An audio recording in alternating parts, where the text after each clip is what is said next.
Queridos, eu quero convidar vocês então agora para abrirem as suas Bíblias no Evangelho segundo João, no capítulo 17.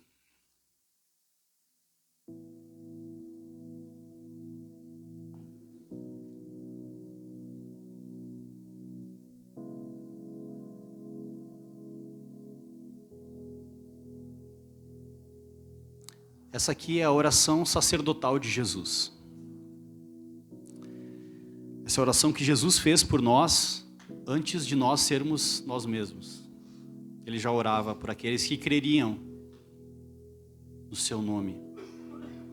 Nós vamos lê-la agora, nesse momento. Eu queria convidar vocês a ficarem de pé novamente. E me arrependi de ter feito vocês sentar, ter ficado de pé. Nós vamos ler então um pedaço aqui de João 17, que diz assim: ouça com fé o que diz a palavra de Deus. Depois de dizer isso, Jesus olhou para o céu e orou: Pai, chegou a hora. Glorifica o teu filho, para que o teu filho te glorifique, pois lhe deste autoridade sobre toda a humanidade, para que conceda a vida eterna a todos os que lhe deste.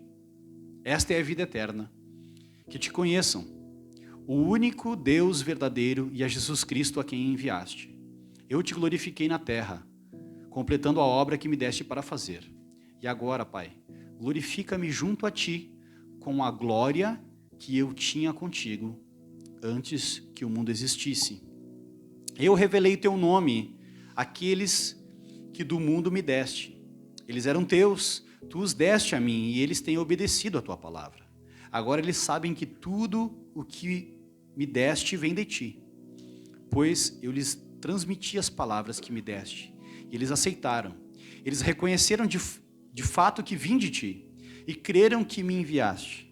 Eu rogo por eles, não estou rogando pelo mundo, mas por aqueles que me deste, pois são teus. Tudo o que eu tenho é teu e tudo o que tu tens é meu. E eu tenho sido glorificado por meio deles. Não ficarei mais no mundo, mas eles ainda estão no mundo.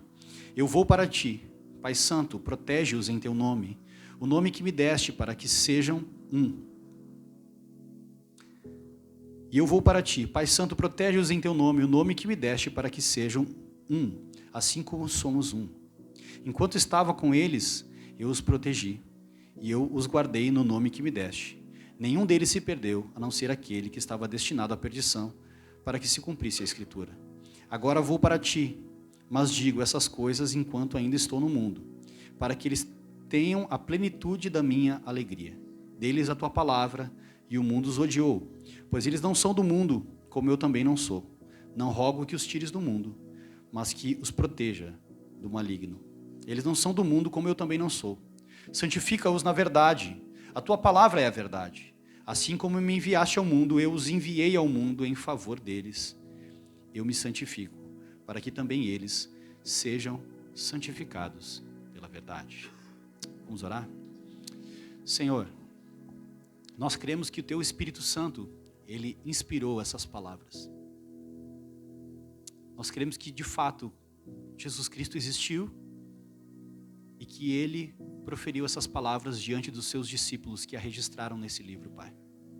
Aqui, Senhor, tu expressou o desejo do teu coração, todo o plano de salvação, o desejo do teu coração a respeito de nós, que antes da fundação do mundo, tu já tinha nos escolhido, Deus, e que o Senhor morreu por nós. E nós queremos, Pai, entender a grandeza, a beleza e a profundidade do teu Evangelho, que nós possamos, de fato, transmitir também essa mensagem ao sair daqui, Pai. Ilumina os nossos corações, abre os nossos olhos espirituais, para que nós possamos crer na verdade do teu Evangelho, em nome de Jesus. Amém, amém e amém. Você pode tomar o seu assento?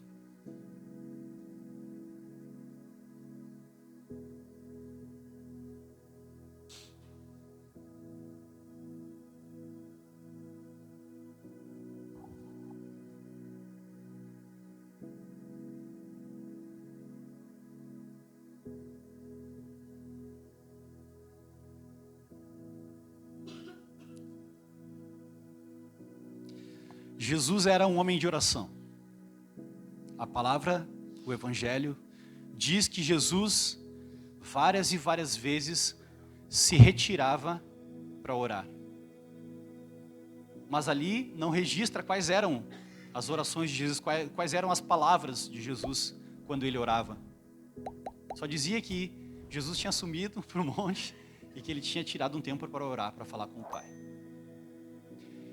Essa oração, ela é considerada a oração sacerdotal de Jesus. Por que ela é considerada a oração sacerdotal de Jesus? Primeiro, porque Jesus é o nosso sumo sacerdote. Ele é quem de fato é o mediador entre Deus e os homens. Ele é quem faz essa mediação. Ele é o único que pode fazer essa mediação. Porque ele é perfeitamente homem e perfeitamente Deus. E ele se entregou em sacrifício por nós. Então ele é o único apto a fazer essa mediação. E quando eu digo que essa é uma oração sacerdotal, ela é uma oração que ela foi feita diante dos discípulos. Todas as vezes que nós vamos orar na frente de alguém, nós cuidamos das palavras que nós falamos, ou pelo menos deveríamos cuidar, né? Para que a oração ela faça algum sentido. E eu aprendo direto com a minha esposa que ela fala sempre para mim assim: cuida o que as pessoas falam, porque a boca fala o que o coração está cheio. As nossas orações revelam os nossos desejos, os nossos anseios, a forma como nós encaramos a Deus, a forma como nós nos relacionamos com Deus. E aqui, nessa oração sacerdotal, essa oração em que Jesus fez diante dos seus discípulos, Jesus não estava apenas falando com o Pai, mas Jesus também estava revelando o seu coração, o seu desejo para os discípulos dele. É uma oração que pode ser um sermão, porque ela foi feita publicamente. Vocês lembram que no nosso boletim geralmente a gente escreve as nossas orações? Por que a gente, volta e meia, a gente escreve as nossas orações? Porque cada palavra que nós proferimos diante de Deus e diante do nosso próximo, ela é um tipo de ensino. Ela é um tipo de ensino. E aqui Jesus está ensinando, né, de maneira clara todo o Evangelho e o porquê ele está entregando a sua vida em resgate de pecadores. Essa é a oração que ele faz antes de ir para Jerusalém, para ser preso, morto, crucificado e ressuscitar ao terceiro dia. Essa é a oração que ele faz. Tanto que no Evangelho de João ele vai dizendo: não é chegada a minha hora ainda, não é chegada a minha hora, não é chegada a minha hora, não é chegada a minha hora. Quando chegou a hora, ele falou: é chegada a minha hora, agora é a hora.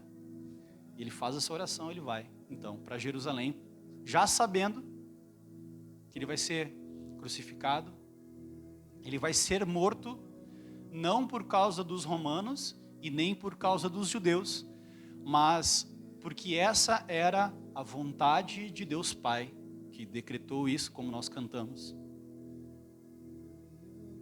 para nos salvar. A justiça de Deus recaiu sobre Jesus. Sobre Jesus. Só para explicar melhor o Evangelho, isso que eu estou falando, é que como um Deus que é justo pode fechar os olhos para o seu e para o meu pecado, se ele é justo. Então, Deus cumpriu a sua justiça crucificando Jesus no nosso lugar. Eu sempre ensino aqui na igreja que a gente não fala só Jesus morreu por mim. Não, Jesus não só morreu por mim, ele morreu no meu lugar. Tem outra conotação.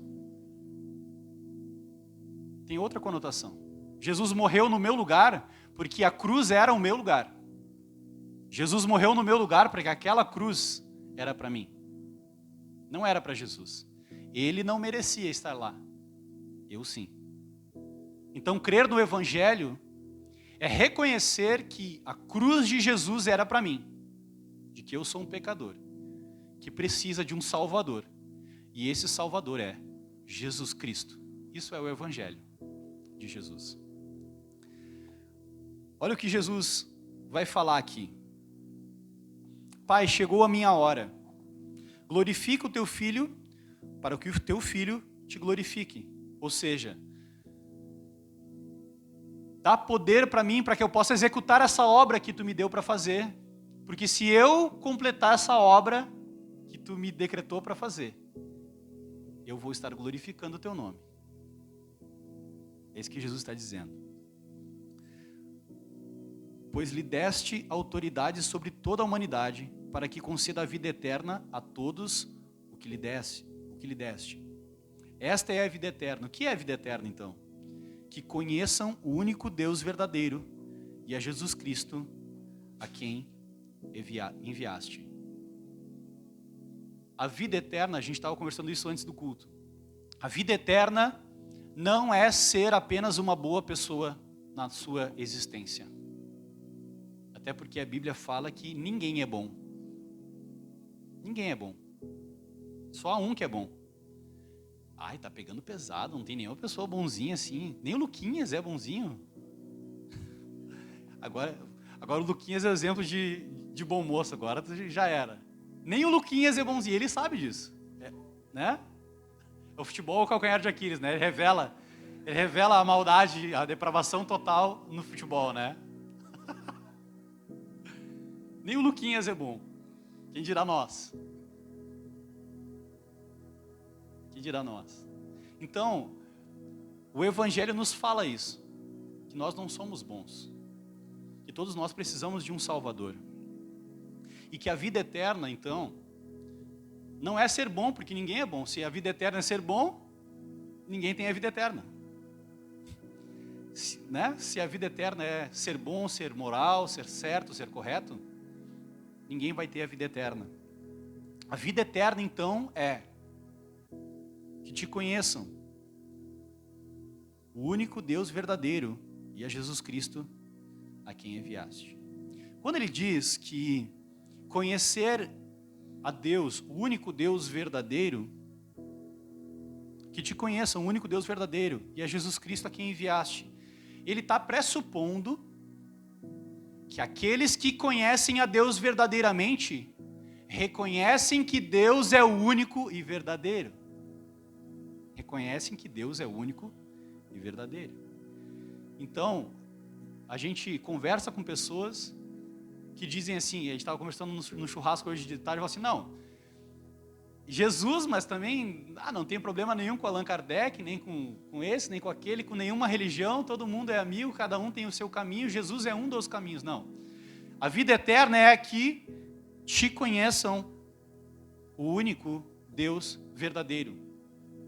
Só existe um Deus verdadeiro. Quem conhece a Deus descobre que só existe um Deus verdadeiro. E que esse Deus verdadeiro é o Pai de Jesus Cristo. O Pai de Jesus Cristo. Aquele que encarnou, que viveu entre nós, morreu e ressuscitou. Então, só tem a vida eterna aqueles que reconhecem que só existe um Deus verdadeiro. E que esse Deus verdadeiro está ligado completamente ao Pai de Jesus Cristo. E também reconhecem que Jesus Cristo é Filho de Deus. E que Jesus Cristo veio para fazer essa obra perfeita que nos reconecta com o Deus verdadeiro. Olha a oração sacerdotal de Jesus, é um sermão.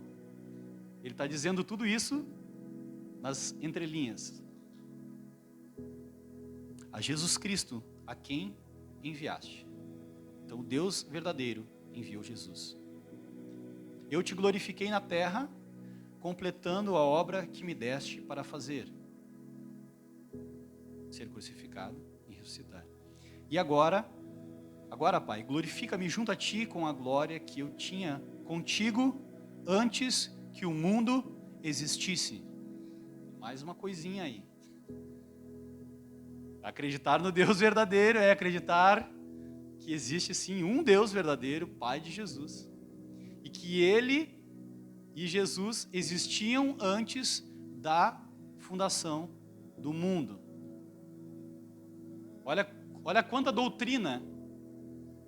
Ser cristão não é só ir na igreja, não é ter uma religião, não é se identificar com o cristianismo.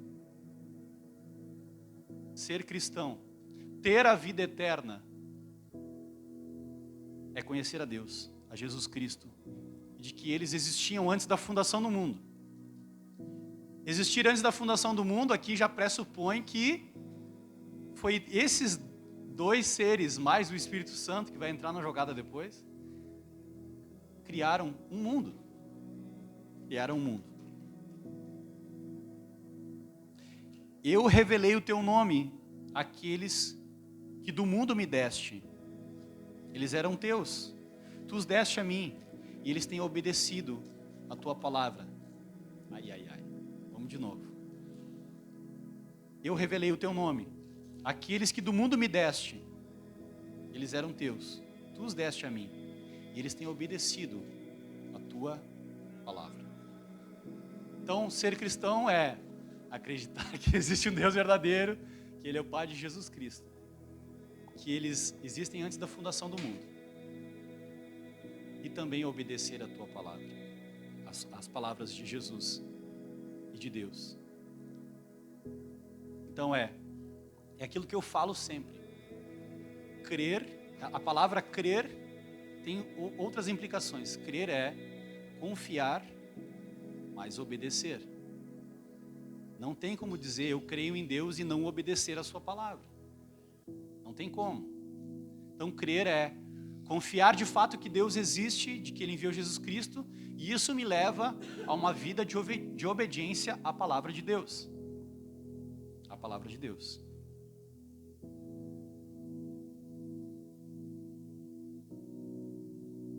Agora eles sabem que tudo que me deste vem de ti, pois eu lhes transmiti as palavras que me deste. E eles aceitaram essas palavras. Eles reconhecem que de fato vim de ti e creram que me enviaste. Eu rogo por eles. Não estou rogando pelo mundo, mas por aqueles que me deste, pois são teus. Há uma grande confusão em João a respeito da palavra mundo. Quando a gente fala assim, eu sei que todo mundo usa esse versículo para falar assim, que Deus ama todo mundo, né? Porque Deus amou o mundo de tal maneira. A palavra mundo em João 3 é cosmo, ou seja, Ele amou a sua criação, amou tudo que Ele criou. Mas aqui está dando claramente indícios de que Deus, dentro do mundo, ama especificamente para a salvação um grupo de pessoas que conheceram a Deus, receberam a vida eterna e têm uma vida de obediência a Deus. Que reconhecem que vim de ti e creram que me enviaste. Não estou rogando pelo mundo, mas por aqueles que me deste, pois são teus.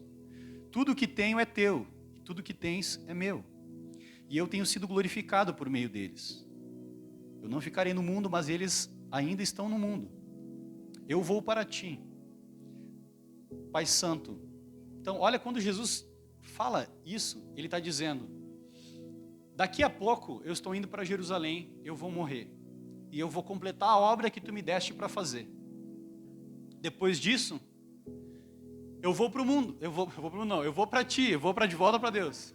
Desculpa. É que é muito mundo, né? Na passagem eu me confundi. Eu vou de volta para estar sentado junto com o Pai. Junto com o Pai. Mas eles vão ficar aqui. E quando eles ficarem aqui, vai ter um monte de coisa para eles fazerem. E eles vão precisar de ajuda para fazer a obra que eu deixei para eles. Pai Santo, protege-os no teu nome. O nome que me deste para que sejam um. Assim como somos um. Esse aqui é um dos pontos centrais dessa mensagem de hoje. Protege-os em teu nome, o nome que me deste, para que sejam um, assim como somos um. Agora eu quero voltar um pouquinho com vocês lá para o Gênesis. Irmãos, eu sempre falo aqui, Gênesis é muito importante. Todos os livros da Bíblia são importantes. Mas uma visão distorcida do Gênesis, uma visão incrédula do Gênesis, vai distorcer toda a sua visão a respeito de Deus, a respeito da igreja, do propósito e do Evangelho. Do Evangelho. Se nós não crermos no Gênesis, nós não cremos nas palavras de Jesus aqui. Ele disse que veio do Pai antes da fundação do mundo. Nós precisamos crer que a palavra de Deus é verdade. É a verdade de Deus. É Deus se revelando a nós. E o que acontece no Gênesis? O Pai, o Filho e o Espírito Santo estão lá antes da fundação do mundo. E como Deus é amor antes da fundação do mundo, Ele transborda de amor e Ele fala: eu quero mais pessoas experimentem essa unidade que nós temos, essa unidade de amor que nós temos. E aí então Deus cria o universo. Deus cria o universo, cria a Terra, que é um pontinho azul no universo, e coloca o homem ali na Terra. Coloca o homem ali na Terra. Ele cria com o poder de suas palavras todas as coisas, mas o homem, ele molda com as suas mãos e sopra o fôlego de vida nas narinas do homem. E diz que o homem é a imagem e semelhança de Deus. Nós somos a imagem e semelhança de Deus. E o que isso quer dizer? O que isso quer dizer? Que nós fomos criados para nos relacionarmos com Deus, porque Deus se relaciona entre si. Nós somos seres criados para se relacionar com Deus. Somos seres para nos relacionarmos um com o outro, com o nosso semelhante. E fomos criados também para nos relacionar com a criação de Deus. E Deus então coloca o homem no jardim com essa premissa de se relacionar com Ele, se relacionar com o próximo e se relacionar com a criação. Esse é o Gênesis. Todo mundo feliz, com todo respeito, nus na criação, bonitos, passeando, comendo as frutas, né, como diria o Mano Brown, comendo as frutas do cacho, quem pegou a referência aqui, né?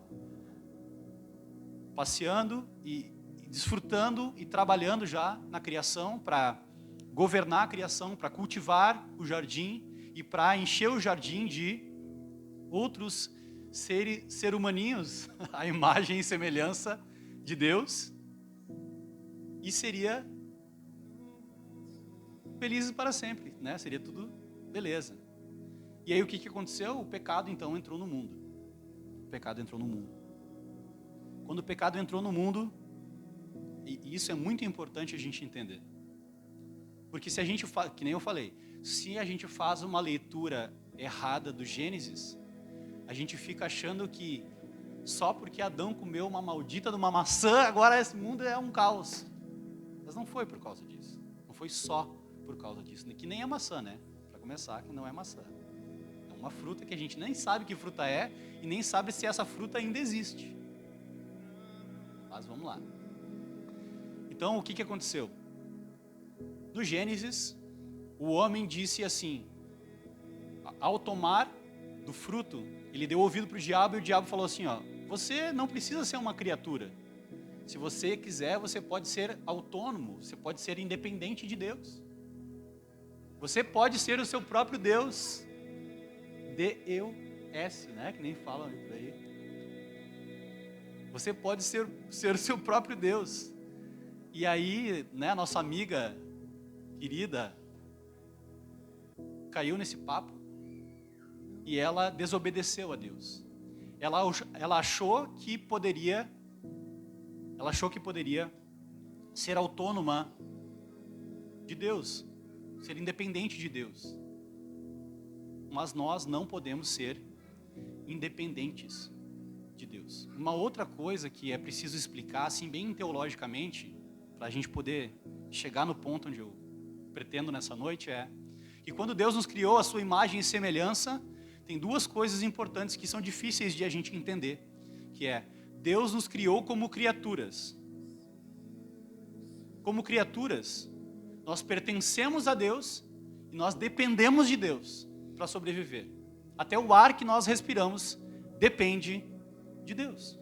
Ele criou tudo, inclusive o oxigênio.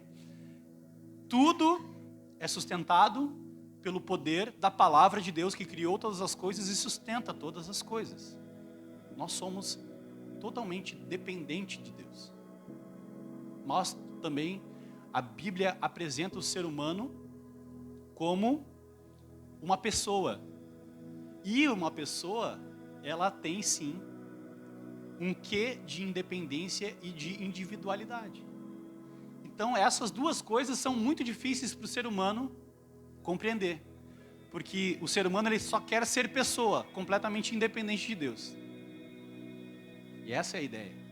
Nós somos as duas coisas. Somos criaturas, feituras de Deus. Somos dependentes de Deus. Mas também Deus nos criou com vontades e com individualidades. Com uma certa independência e uma certa autonomia para tomar decisões. Nós não somos robozinhos de Jesus. Nós temos autonomia e independência para tomar as nossas decisões. Para tomar as nossas decisões. Então isso é muito importante a gente entender para poder chegar nesse ponto aqui onde eu vou chegar. Então, o que aconteceu? O pecado, ele nos alienou, nos separou do Criador, fez inimizade entre nós e Deus, é o termo que a Bíblia fala, que agora, quando nós pecamos, nós nos tornamos inimigos de Deus, não mais amigos de Deus. Nós viramos as costas para Deus. Completamente.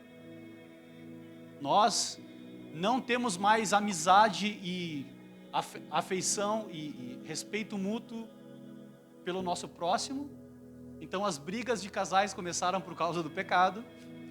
Sabe aquele lance de eu amo a minha mulher, mas ela também me incomoda e vice-versa? É por causa do pecado. Porque nós não conseguimos mais refletir a imagem de Deus que vive em harmonia perfeita consigo mesmo lá na eternidade. Nós estamos corrompidos. Nós não conseguimos nos relacionar uns com os outros. Não conseguimos. E nós também destruímos a criação. Nós usurpamos a criação. Usamos a criação de maneira que não é para ser. Né? Os recursos naturais do nosso mundo estão acabando. O nosso mundo está acabando. Está acabando com os recursos naturais do mundo. Por quê? Porque nós não usamos a criação, né? Não nos relacionamos com a criação no sentido de cultivar, de preservar, mas sim de destruir e de usufruir dela apenas. Então, o pecado causou tudo isso em nós. Em nós. Então, quando Jesus está... Expliquei tudo isso para voltar nesse versículo. Quando Jesus diz que o desejo dele é para que nós sejamos um, como o Pai e Ele são um, Ele está dizendo que Ele veio para cumprir o propósito que Deus designou para Ele morrer lá na cruz, para reestabelecer essa ordem perfeita, criada e determinada por Deus lá no início. Lá no início. Essa restauração, eu já vou chegar nessa parte final. Então, por que Cristo veio? Por que Cristo morreu? Por que teve que acontecer tudo isso? Por que teve que acontecer tudo isso? Que Ele está falando, que Ele está orando, o que vai acontecer? Como que uma pessoa conseguiria resolver o problema de todo mundo de uma vez só? Porque é uma grande dificuldade. Como é que Deus resolve o problema de todo mundo ao mesmo tempo com uma atitude só? E com um filho só. O Filho único de Deus. Essa é a mensagem do Evangelho. Essa é a mensagem do Evangelho. O pecado nos iguala. Todos nós estávamos separados de Deus por causa do nosso pecado. E lá em Romanos capítulo 5 vai dizer que por causa da atitude de um só homem, Deus resolveu o problema de todos os homens. De todos os homens. Essa é a mensagem do Evangelho. Esse é o conteúdo da oração de Jesus. Mas onde é que tu está querendo chegar com esse negócio de... Beleza, entendi, beleza. Eu creio nesse Evangelho que tu está anunciando aí.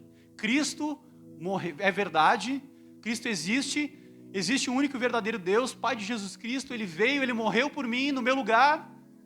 E agora? E agora? Você crê nessa mensagem? Você crê nessa mensagem do Evangelho? Agora nós precisamos viver nesse mundo à luz dessa mensagem, como uma forma de propagar essa mensagem a outras pessoas. Anunciar essa verdade é viver essa verdade nesse mundo. A gente vai estar anunciando essa mensagem. Como é que a gente sabe que uma pessoa ela é cristã? Verdadeiramente cristã. Vou voltar no ponto. Ela crê que existe um único e verdadeiro Deus. Que esse Deus é Pai de Jesus Cristo, enviou Ele para que Cristo fizesse uma obra por nós. Que eles dois existiam antes da criação do mundo e que esse mundo foi criado por Deus de maneira perfeita. De que o homem pecou e ficou alienado de Deus, do seu próximo e da criação. E que em Cristo, Deus realizou uma obra de restauração dessa criação e aqueles que creem nessa mensagem passam a viver de maneira diferente. Passam a viver de maneira diferente. E como é que é viver de maneira diferente? É ser uns com os outros, assim como o Pai e o Filho são um. Então é por isso que é estranho para o mundo olhar para nós, igreja, pessoas tão diversas, tão diferentes, com gostos diferentes, personalidades diferentes, temperamentos diferentes, por aí vai, muitas diferenças, mas que podem olhar nos olhos uns dos outros, dizer: eu sou um contigo, meu irmão, por causa do sangue de Jesus. Para o mundo isso é loucura. Para o mundo isso é loucura. Errou comigo uma vez só, pisou no meu calo, ó, já era. É assim que o mundo vive. Essa é a verdade deles. A nossa verdade é que porque Deus me perdoou dos meus pecados, sacrificando a vida do seu próprio filho, eu tenho capacidade de perdoar o meu irmão. Essa mensagem é que transforma o mundo. Essa mensagem que anuncia o Evangelho para as pessoas. Para as pessoas. Por que eu estou falando isso? Agora vem as cartas pastorais. Porque eu percebo em nossa igreja que muitas pessoas têm dificuldade de relacionamento. Aqui na igreja as pessoas são muito boas de doutrina, inclusive. Leem o Tim Keller, leem o Wayne Grudem, C.S. Lewis. Mas não é sobre o que está aqui. Não é sobre o que você sabe, o que você conhece. Mas a mensagem do Evangelho se reflete na forma como você vive aquilo que você sabe. A mensagem do Evangelho, ela é propagada, ela é anunciada não só com palavras. Eu não vou falar aquela frase que vocês estão esperando, né? De pregue se necessário essa palavra, não é isso. Nós damos sentido àquilo que nós dizemos acreditar com a maneira em que nós vivemos. Em que nós vivemos. Então, não é errado dizer que Cristo morreu no seu lugar para te salvar da condenação eterna, mas também Cristo morreu no seu e no meu lugar para que nós sejamos um. E assim nós estaremos glorificando a Deus e vivendo verdadeiramente o Evangelho. Verdadeiramente o Evangelho. Eu falei no início que essa aqui é a oração sacerdotal de Jesus. Ele está orando diante dos discípulos, ensinando qual é o desejo deles, o desejo para que eles vivam à luz desse desejo. E ele diz: protege-os, algumas traduções vão dizer, guarda-os em teu nome, o nome que me deste, para que sejam um, assim como somos um. Assim como somos um. Aí é óbvio que fica aquele ponto de interrogação, né? Como que eu vou ser um com uma pessoa que pensa completamente diferente de mim? Como que eu vou ser um com uma pessoa que é diferente em essência, né? É diferente de mim completamente. Essa é a beleza da doutrina cristã. A Trindade são 3 pessoas que formam uma unidade, que são 3 pessoas e uma unidade. Nós somos chamados a refletir a nossa filiação com Deus, a um Deus que é trino, que é unidade na diversidade. Unidade na diversidade. E só o Espírito de Deus é que pode fazer isso conosco. Só o Espírito de Deus. Para que haja unidade no nosso meio, nós vamos precisar do Espírito Santo. O Espírito Santo é quem gera os frutos dele em nós. O Espírito Santo é quem nos dá humildade, quem nos dá amor, inclusive. Eu já falei, né, sobre amar o irmão. Naturalmente, nós não amamos muito uns aos outros, mas nós recebemos o dom de Deus, recebemos do Espírito Santo amor, e nós podemos sim amar uns aos outros. Amar até aqueles que são muito diferentes de nós, mas que professam a mesma fé que nós. Professam a mesma fé que nós.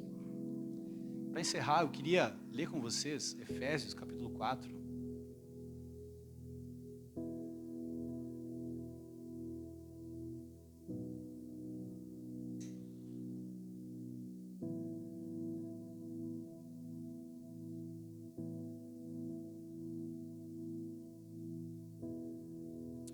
Seguindo então a minha linha de raciocínio, né? Criação perfeita, queda, alienação, todo mundo quebra o pau com todo mundo. Inclusive, a narrativa do Gênesis é: logo que o pecado entra no mundo, os filhos de Adão se matam na frente dos pais, ilustrando como um teatro a maldade e a vileza que entrou no mundo. Irmãos se matam na frente dos pais. Quer coisa mais terrível do que isso? Caim e Abel, né? Um irmão matou o outro. É o pecado. Não sei quem bateu no tora, é o pecado. Não tô, viu? Ó, a vida real mostra a doutrina do negócio, entendeu? É a vida real. Ela bateu no tora, a pecadorazinha, precisa de arrependimento. Tem que escutar o evangelho. Então, nós ouvimos a mensagem do evangelho. Imagina assim, ó, cronologicamente. Os discípulos ouviram a mensagem do evangelho. Cristo morreu, ressuscitou. Vamos passar a acelerar, né, 2 vezes ali no YouTube, rapidinho. No WhatsApp. Eu não consigo, tem uns irmãos que eu não consigo, nem no e-mail. Fala muito rápido, tem que ser no... Mas vamos acelerar rapidinho. Então, olha o que acontece. O Espírito Santo, em Atos capítulo 2, desce e eles recebem poder do céu, eles pregam o evangelho e aí começa a vir gente para a igreja. E aí é uma maravilha. Quando chega gente nova na igreja é uma maravilha, né? Todo mundo se ama, o Espírito Santo é poder, é dom, é coisa arada, coisa linda, né? Lá em Atos 2, 42, diz que eles viviam na casa um do outro, comiam e compartilhavam da doutrina dos apóstolos, da oração, da comunhão e do partir do pão. Coisa linda, né? Unidade. Isso foi o que aconteceu. Aí foi passando o tempo. Daí a gente, né, saiu da vigília, o cara sai da vigília, uma benção. Passa 2 semanas sem orar, né, Fred? 2 semanas sem orar. Daí fica terrível. E na igreja primitiva, as cartas de Paulo são para regular, né, mediar os problemas que estavam acontecendo na vida da igreja. Então chegou um momento que já não era mais Atos 2:42, era treta mesmo, problema. E olha o que Paulo escreve para uma das igrejas que estava com problema de relacionamento. Olha o que ele diz. Paulo estava preso, lembrando, né, em Roma, e está escrevendo para uma igreja que está com problemas de relacionamento. Como prisioneiro no Senhor, rogo-lhes que vocês vivam de maneira digna da vocação que receberam. Que vocação é essa? O Evangelho.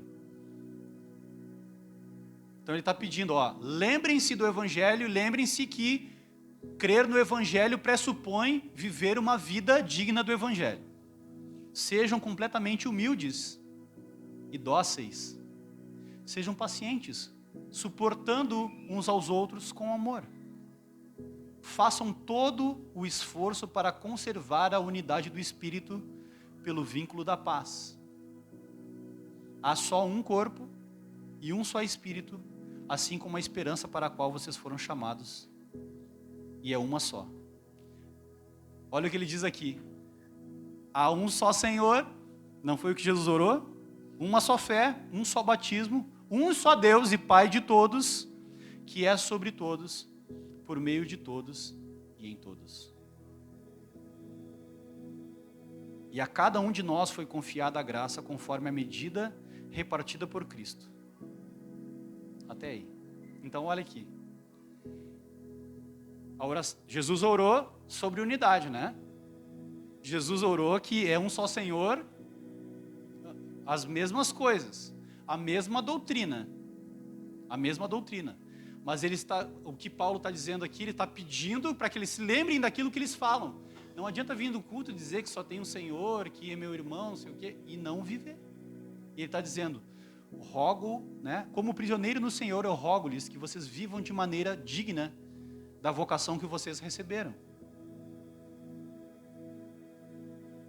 Sejam humildes e dóceis, e sejam pacientes, suportando uns aos outros com amor. Irmãos, isso só é possível se tivermos o Espírito Santo, e temos o Espírito Santo. Agora, quando nós queremos nos relacionar uns com os outros, na carne, problema, treta, problema.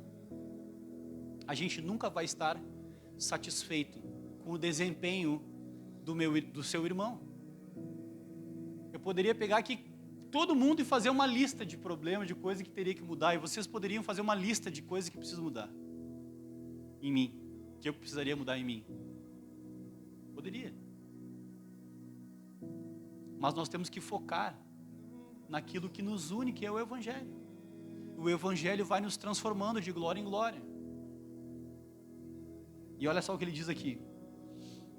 Façam todo o esforço para conservar a unidade. Nós não somos capazes de promover a unidade.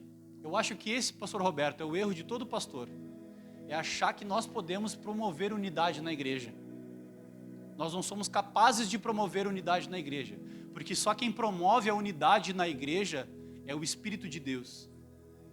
Nós podemos e devemos preservar, como diz aqui, a unidade da igreja. Preservar. Façam todo esforço para conservar a unidade do Espírito pelo vínculo da paz. Nós podemos e devemos conservar a unidade que há entre nós por causa do Espírito de Deus e por causa de todas essas coisas que são ditas aqui em seguida.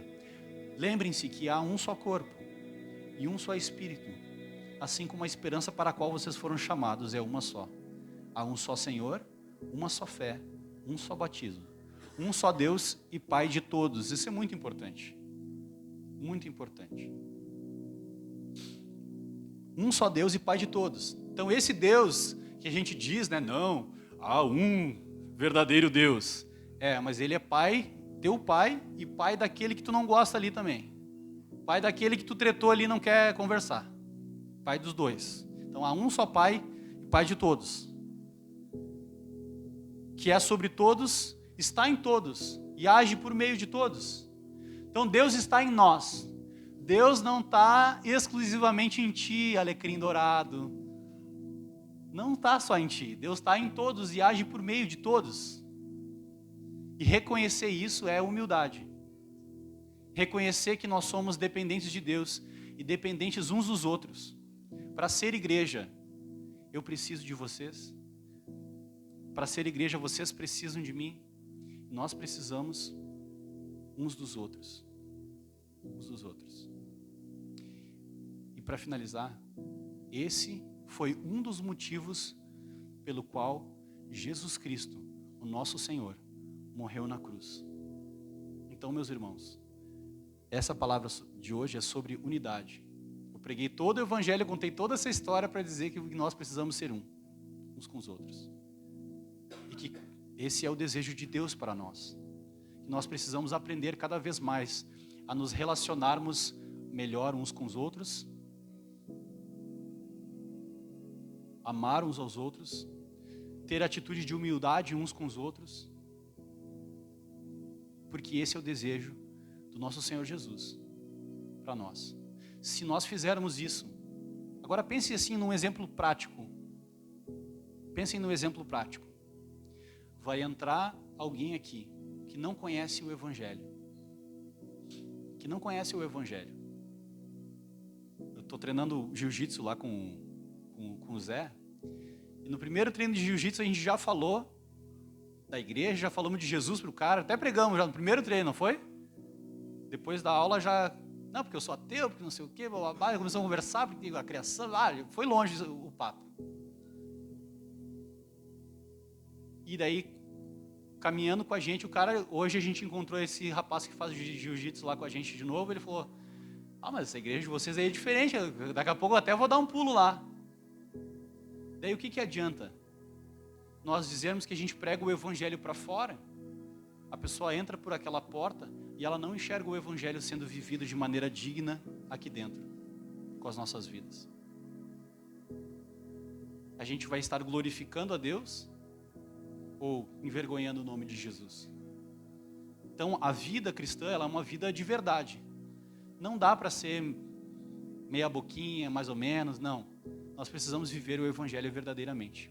E viver o evangelho verdadeiramente quer dizer que nós precisamos aprender a nos relacionarmos, a perdoar, amar uns aos outros, para que quando as pessoas ouvirem o evangelho, elas vão vir parar aqui dentro. Então, elas ouvem a mensagem do evangelho, elas vêm parar aqui dentro, e quando elas chegam aqui dentro, elas precisam ver o evangelho. A igreja é o evangelho visível, o evangelho tangível. Um autor que eu gosto muito fala que a igreja é o evangelho visível. E a gente deve ser isso. Se nós praticarmos o evangelho, se nós fizermos aquilo que Jesus espera de nós, como cristãos, sendo uns com os outros, o evangelho vai se tornar visível para a vida das pessoas. Você deseja fazer com que o evangelho se torne visível para as pessoas? Então nós vamos viver em unidade. Vamos buscar viver em unidade. Amém? Vamos orar? Senhor, obrigado pela Tua palavra. Obrigado, Senhor, porque o Senhor nos faz capaz de perdoar, o Senhor nos faz capaz de amar uns aos outros, de suportar uns aos outros em amor. Trabalha em nosso coração, Deus, para que não haja divisão, facção no nosso meio, para que não haja preferência, como o Lucas pregou aqui, Senhor, que o Evangelho, ele não faz diferenciação entre as pessoas. Nós devemos, Senhor, sim, refletir o Teu amor, refletir a Tua graça, refletir, Senhor, o Teu perdão, refletir, Senhor, o Teu coração humilde, Deus. Agora nos ajuda, Senhor, nos ajuda a viver de maneira digna o Teu Evangelho. Em nome de Jesus nós oramos. Amém, amém e amém. Amém?